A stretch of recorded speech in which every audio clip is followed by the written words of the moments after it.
nhớ rong đấy rong gì nữa cho nên chặt gì theo chặt không chuyện cho sợ đâu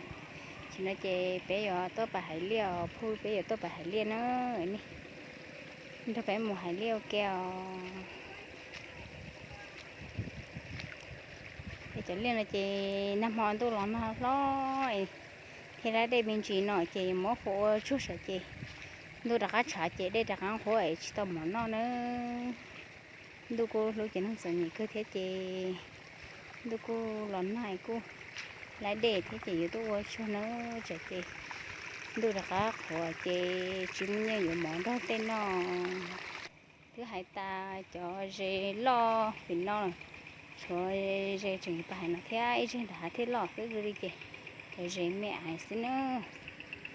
nói thì cô gửi này tôi theo tôi đã bé con dâu theo hay tôi đã bé hải liếp liếp để cho bà chị như vậy chỉ hỗ lực theo chị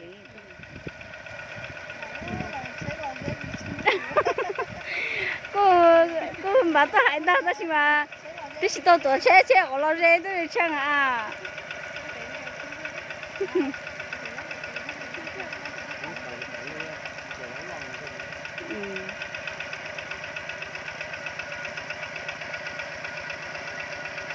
tôi lấy chế tôi có sẽ có chế mồ ấy à chế nào tôi hài hết mà tất cả tôi xuống nó chế cái chuyện tất cả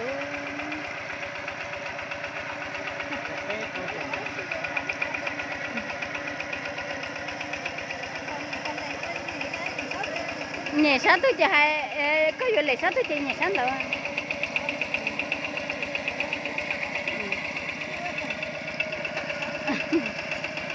cho có lệ sáng cũng nhẹ sáng chứ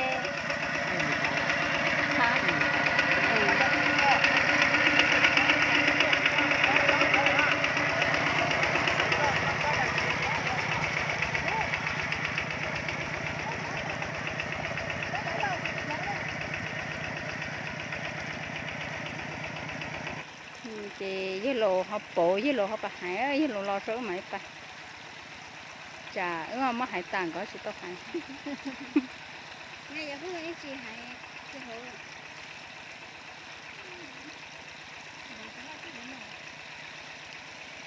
cái căng hải cho đây mấy mẹ những người nó chè nó là nó chè nó kia kia cả tôi chè nó chè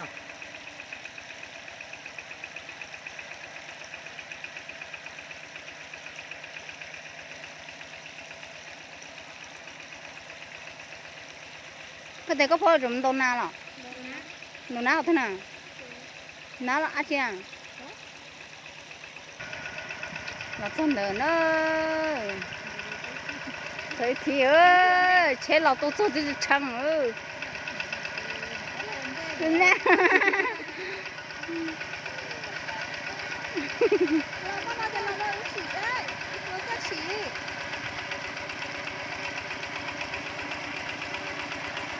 bà nó ra đó chỉ phải tận luôn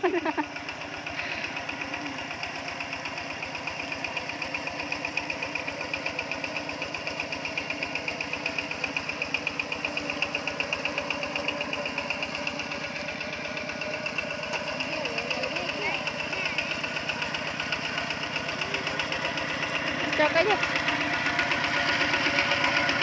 món chè mấy chứ đâu món chè mấy xỉ ổn đây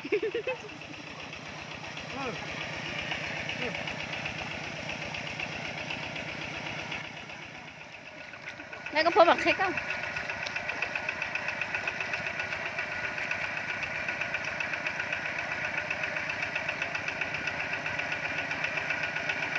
nó lại hải bên gì rồi gì nó khăn nó nếu có tụi nó phải nữa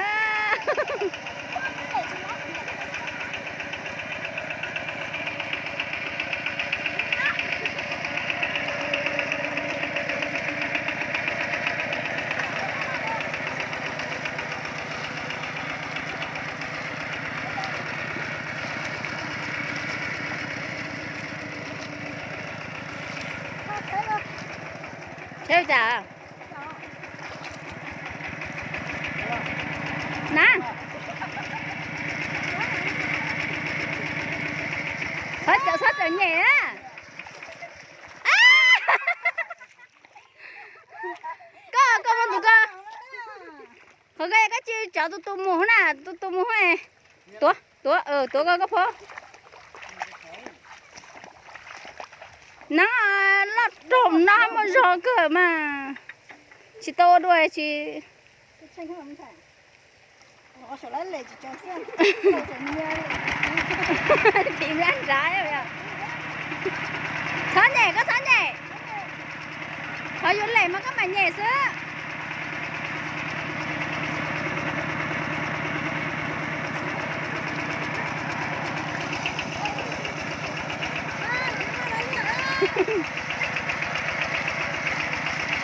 Nó chỉ là trình để tôi nó chỉ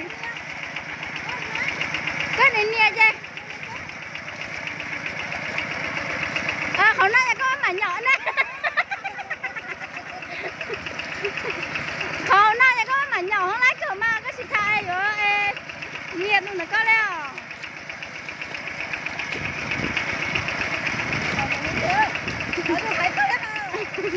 chấm mới dần theo nó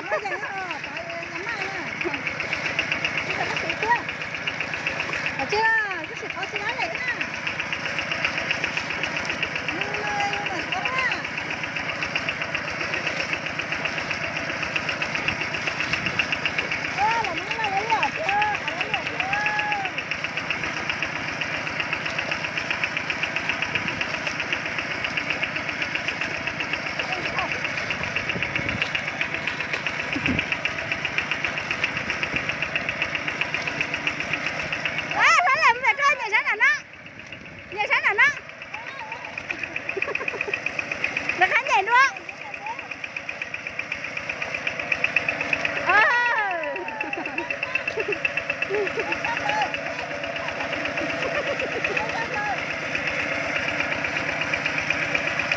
có vụ lệ sát mà có nhảy sát nữa mà nó thấy mùi nữa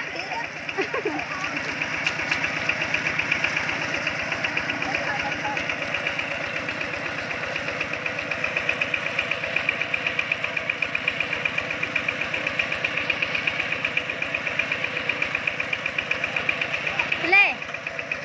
có tua thế được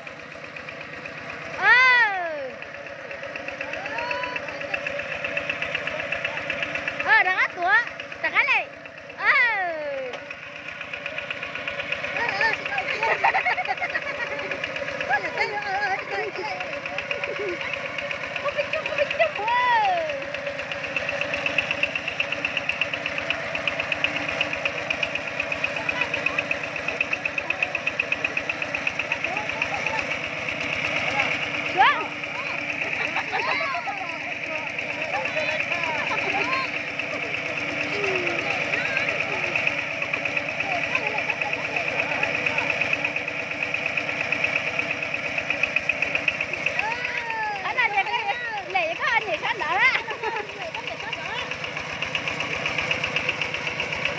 nó về ấp tuôn thầy hải lia đó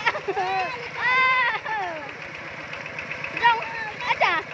ở trà nếu hồi dân nha nếu phú là hại á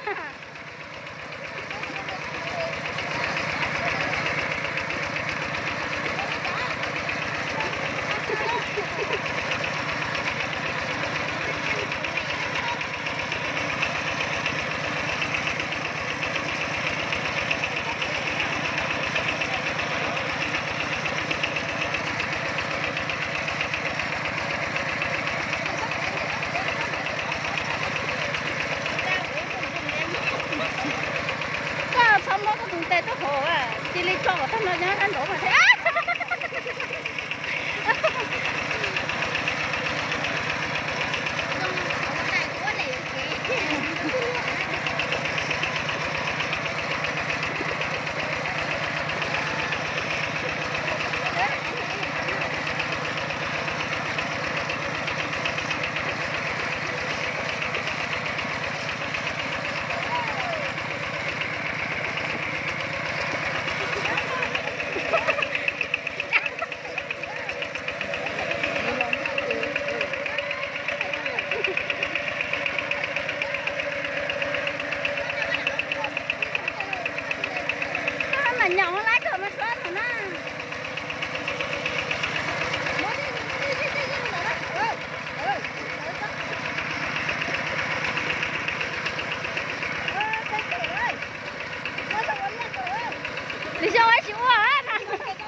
chạy cho nó không đi lại.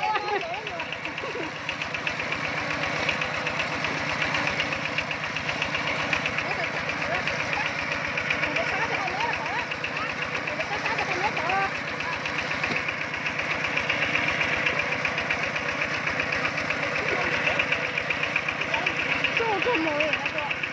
chú phải cho nông được nữa. Cái đồ hoa chỉ có muốn chạy còn.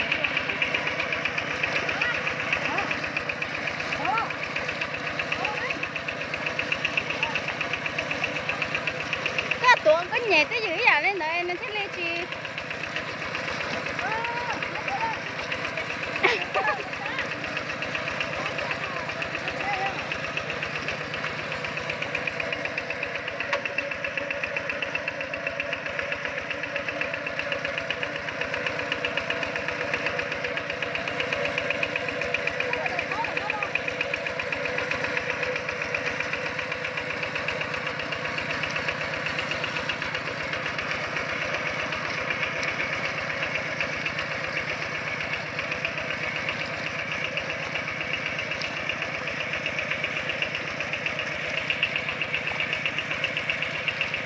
Lẹ đó, có.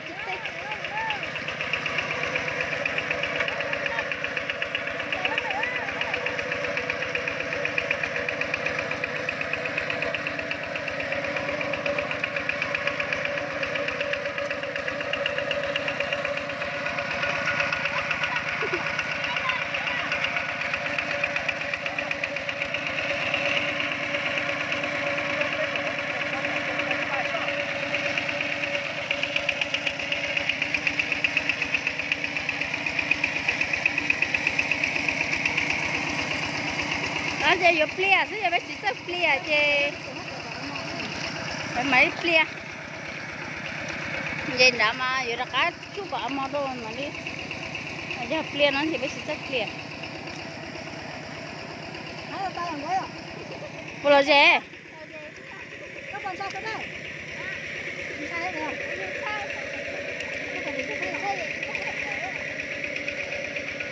Nếu bảo hồi giang.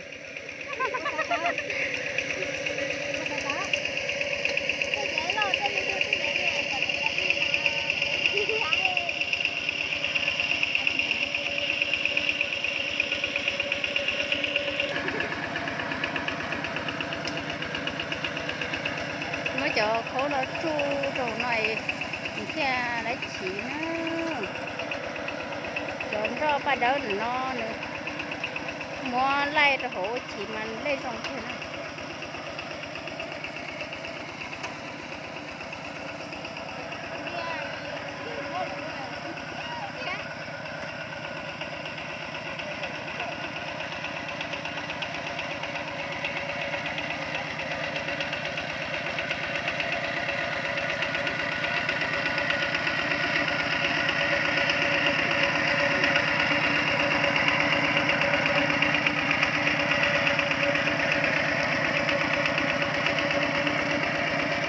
khó nó to thế nó tròn thế là chỉ khó ha để đó họ long to lên xe nó tròn thế là chỉ khó ha chỉ mong mong như nó để làm đá là chỉ mà khó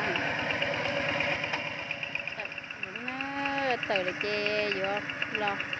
ngày cho chị nói vô lo hại chị nói nó phô vui thia số đen của bà chị số bé bán thì nó xin nó bé vô hai chị nó à chị lấy đây chị đâu mà nó mà lấy đây rồi chị à cũng chỉ tờ hẳn chú nói chị mình thẳng đây rồi chị mình cứ còn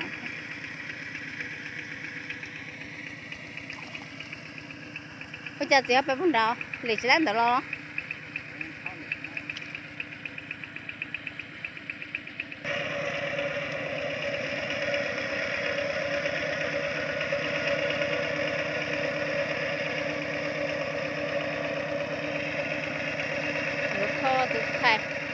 tụ hai chứ tụ hai kho tụ hai chứ nếu mà kho ấy kho vùng có tụ chứ nhưng mà chỉ có kho ấy hai và mò cho hay là mò lỡ nó chỉ mà lấy vùng có tụ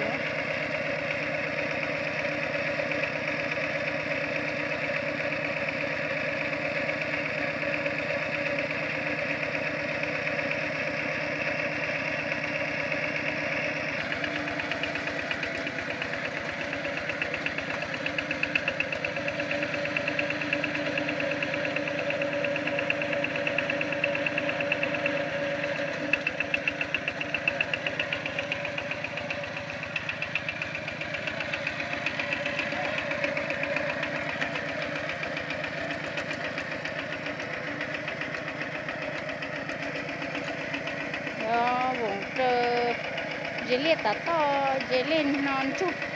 này có mò ra cho mà đi thì hãy trời dễ liệt trời còn tế để nó thì mình phải theo và thông dụng một số đâu cái một số đâu cái hãy liệt là sẽ chơi mà sao và chị còn thấy cái món đấy cái mình xin chứ cái nó nó sao mò rồi để nó